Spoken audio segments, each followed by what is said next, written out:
নমস্কার, কেমন আছেন সবাই? সুপ্রিয়ার ঘরকন্না একটা ভিডিওতে সবাইকে স্বাগত। শীত মানেই কিন্তু এই কমলা ফলটা সব থেকে বেশি পাওয়া যায়, আর শীতের সময় খেতে সব থেকে বেশি মজা লাগে। সারা বছরই পাওয়া যায়, কিন্তু শীতের সময় কিন্তু একটু আলাদা রকমের টেস্ট থাকে, গন্ধ থাকে।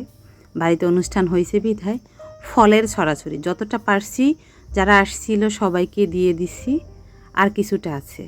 তো আমার শাশুড়ি তো অত বেশি কিছু খেতে পারে না, তো এই কমলা ফলটা পছন্দ করে। শুধু শাশুড়ি না, আমিও পছন্দ করি।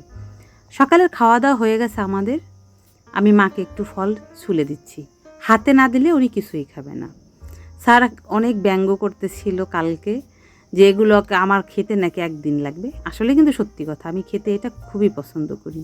পাশের বাড়ির এক দিদি আসছিল সকালবেলা, ওনার হাতেও দিয়ে দিছি কিছু। ওনাদের বাড়িতে বাচ্চা কাচ্চা অনেক বেশি আছে, সবাই মিলে খেলে খুব ভালো লাগে। বাট আমরা দুজন মানুষ, আমি চাই না নষ্ট হোক। কেউ খেয়ে যদি কারো যদি ভালো লাগে, সেও ভালো থাকলো, আমার দিয়েও ভালো লাগলো, আর বাচ্চাদের দিতে কিন্তু এমনিতেই ভালো লাগে। ভাবছি যে পরিমাণে কমলা আছে একটুখানি জ্যাম বানিয়ে নেব। ব্রেডের সাথে তো সে খুব পছন্দ করে, মা পছন্দ করে রুটির সাথে খেতে, আমার ভাগ্নিও খুব বেশি পছন্দ করে। কিন্তু ও থাকে তো অনেক দূরে, করলেও খেতে পারবো না। ওর পছন্দের খাবারগুলো যখন খাই তখন কিন্তু খুব মন খারাপ লাগে। ভেবেছিলাম যে হয়তো টক টক হবে, কিন্তু না, সম্পূর্ণভাবে মিষ্টি। অনেকেই আছে ফলের জুসটা করে খায়, একেতে ফলের জুস করে সেকে খাইলে ফলের যে ফাইবারটা থাকে এটা পেটে যায় না, আর কোনো কাজ হয় না। আর আমি মুখে চিবিয়ে খেতে খুব বেশি পছন্দ করি।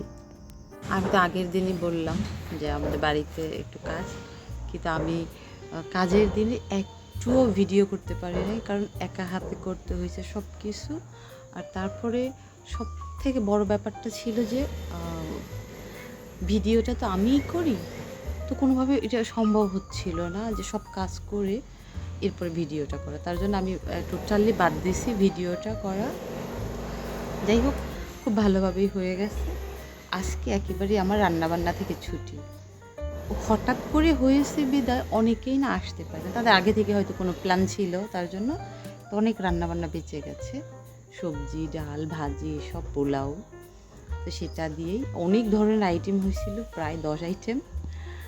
তার মধ্যে বেগুনি, ডালের বড়া ছিল, 2 ধরনের ডাল ছিল, লুচি ছিল, সুজি ছিল, ডালের সাথে ঘুগনি ছিল, এই সব আর কি।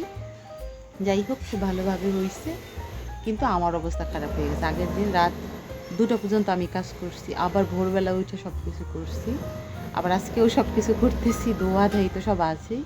এই কারণে গলার অবস্থা তো খারাপ, গা ব্যথা করতেছে আমার, এই একদম মানে হজবরল হয়ে গেছে, মাথা ব্যথা করতেছে।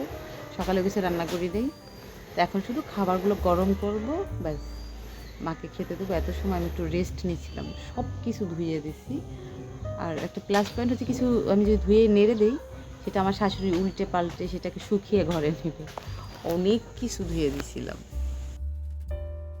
সকালবেলা অনেকখানি কাজ বাজ করে কিন্তু আমি একটু ঘুমাইছিলাম।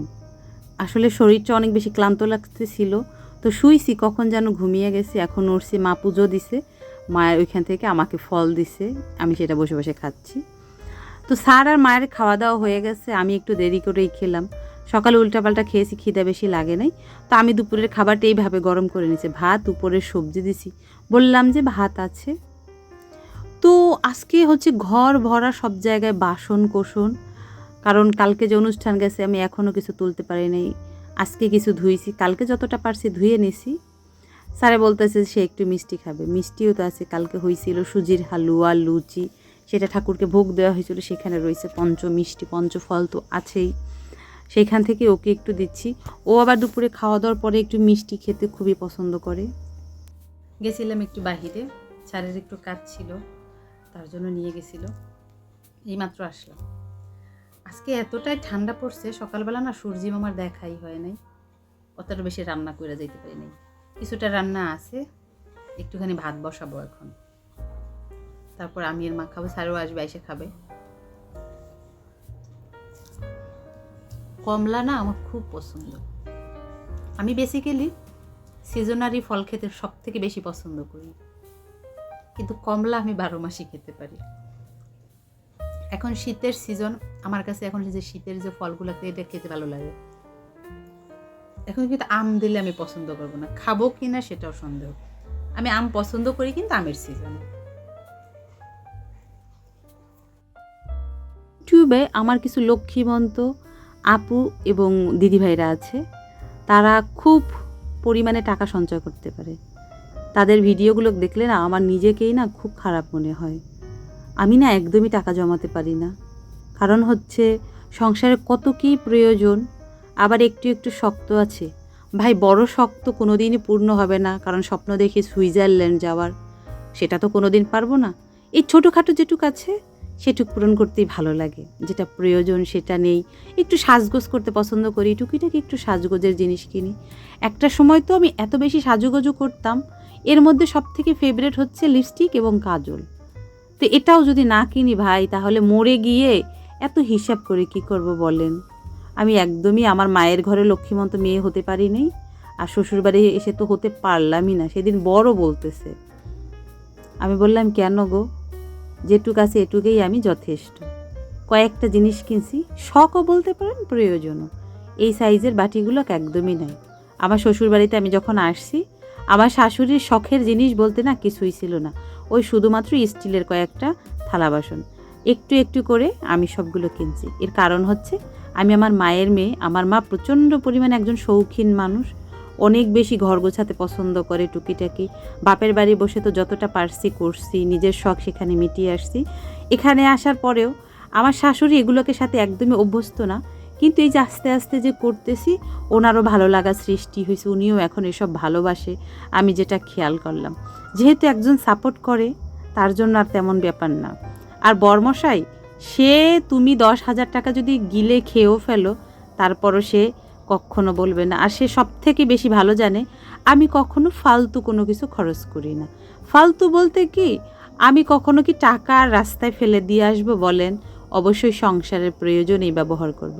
দেখেন শীতের মধ্যে আমাদের বাবুগুলো কি নাদুস নুদুস হয়েছে, জানেন ওরা আস্তে আস্তে বড় হচ্ছে, ওদের চেহারাটা চেঞ্জ হচ্ছে।